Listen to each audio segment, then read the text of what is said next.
You spent time this morning choosing what to wear, not because you were cold, not because you had a special occasion, but because of what other people might think.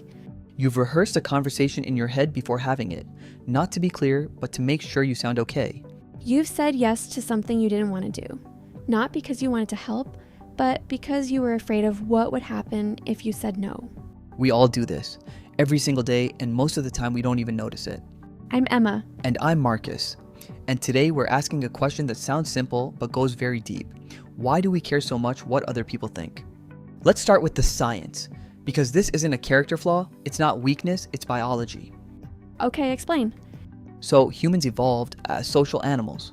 For hundreds of thousands of years, being part of a group was literally the difference between life and death. If your tribe rejected you, if people didn't like you or trust you, you were alone, and alone meant you didn't survive. So caring about what people think was actually a survival skill. Exactly. The brain developed very powerful systems to monitor social signals, how people look at you, whether they approve or disapprove, whether you fit in or stand out. And those systems are still running, all the time, even when the stakes are not life or death. Which explains why being criticized at work feels almost physical, like a threat to your actual safety. Right.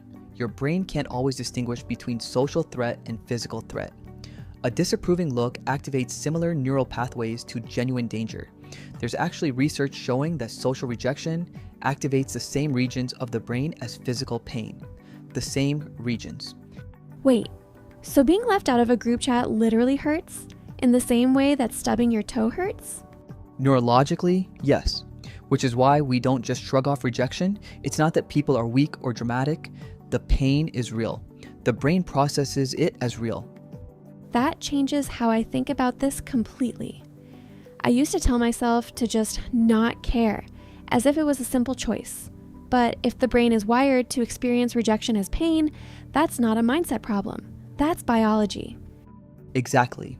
And there's more. There's a concept called the sociometer theory, developed by psychologist Mark Leary.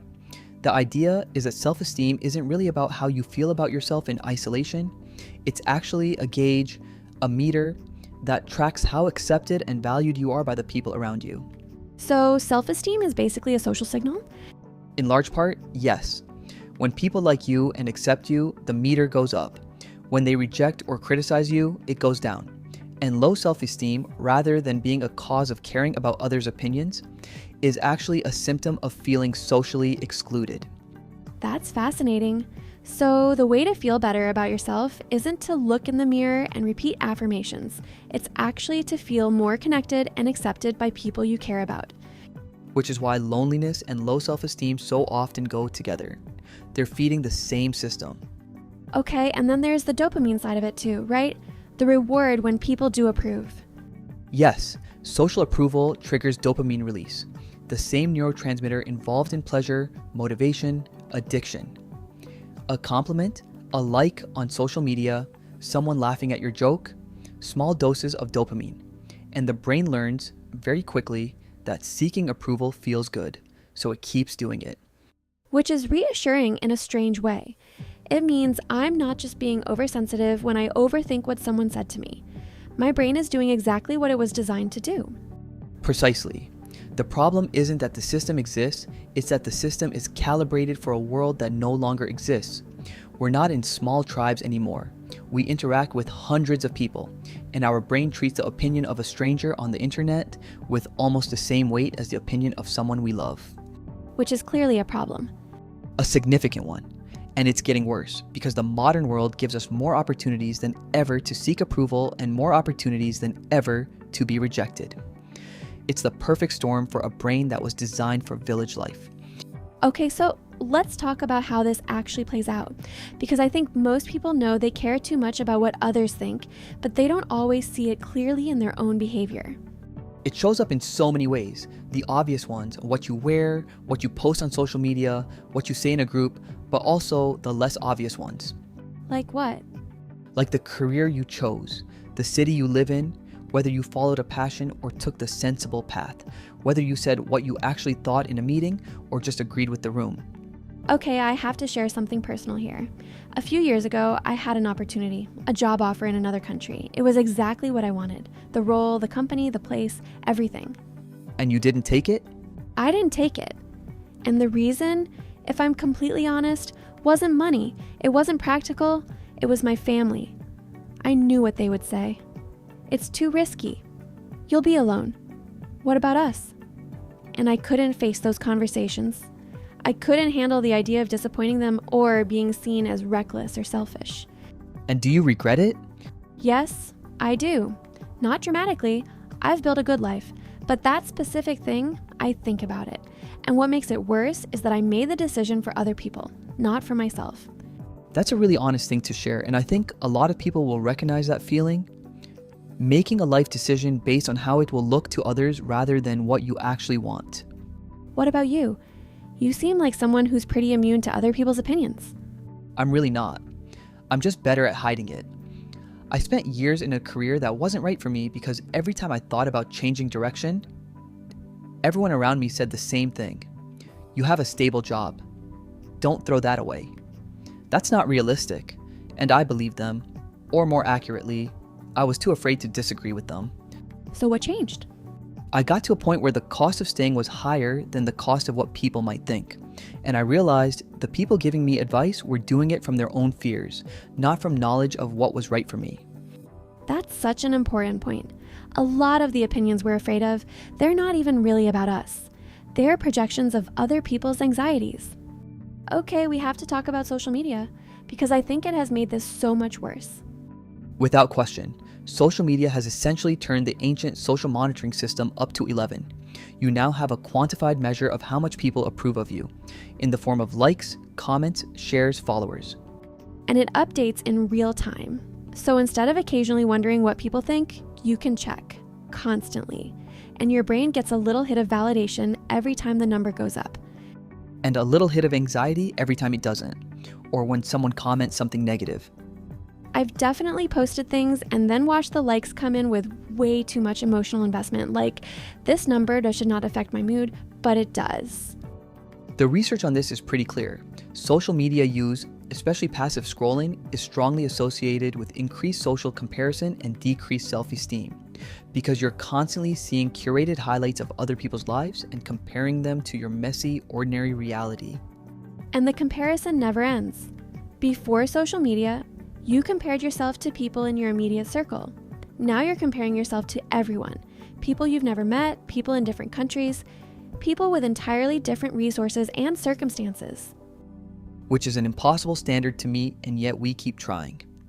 Do you think it's possible to use social media without falling into this trap? I think it requires very intentional use, knowing why you're opening the app, unfollowing accounts that make you feel worse about yourself, being honest about how certain content affects your mood. Easier said than done, though. Much easier said than done. I won't pretend otherwise. Okay, so the question everyone wants answered, can you actually stop caring what people think? Or is that just something people say? Honestly, you can't completely stop, and I'd be skeptical of anyone who claims they don't care at all what other people think. That's usually either not true or a sign of a different kind of problem. So the goal isn't to stop caring? The goal is to care about the right things and the right people. There's a difference between caring what your close friends and family think, which is healthy and important, and caring what a stranger thinks about your shoes or whether people you'll never meet again approve of your choices. How do you tell the difference in the moment, though? Because in the moment, it all feels equally important. One technique that actually works, ask yourself, will this matter in 5 years? Most of the things we agonize over, the awkward comment, the post that got fewer likes, the outfit that felt wrong, they genuinely don't matter at all. And knowing that in advance can help. I also think it helps to ask, whose opinion is this actually? Because sometimes what I think other people think is completely made up. I've imagined entire conversations about my choices that never happened. This is called the imaginary audience, the sense that everyone is watching you and evaluating you. In reality, most people are mostly thinking about themselves. Which is both reassuring and slightly deflating. That's exactly the right reaction. And there's another thing, the opinions we fear most are often from people whose lives we wouldn't want to live, which raises the question, why are we giving them so much power? Okay, that one actually stopped me. Say that again. The people whose judgment you fear the most, would you actually want their life, their choices, their relationship with risk? If not, why are you letting their opinion determine yours? That's going to stay with me. Okay, practical takeaways. What can people actually do? 1. Notice it. Just start observing when you're making decisions based on other people's opinions versus your own actual wants. You can't change what you don't see. 2. Shrink your circle of opinion. Decide whose opinion actually matters to you. Write it down if you need to. 3. 5 people maximum. Those are the voices worth listening to. 3. Remember that most people are not thinking about you as much as you think they are. Everyone is dealing with their own version of the same problem. 4. Practice small acts of not caring. Wear the thing. Order what you actually want. Say the opinion you actually have. Start small and build the muscle. And 5. Ask yourself, in 10 years, will I regret doing this? Or will I regret not doing it because of what someone might have thought?